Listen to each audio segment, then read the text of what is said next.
guys, so lamb chop and salmon head. Para sa food tour natin ngayon, Wow, nakakatakam.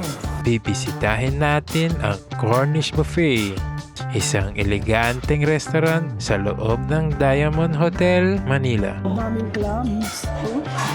Nakilala sa kanyang international at Asian cuisine. Wow, grabe yung fat niya guys. So, Kaya sisilipin natin kung sulit ba ang pambihirang promo na ito. may chachay tayo na nakita. Mukhang masarap siya. Kaya ano pang hinihintay natin? Ito na. Ano nila?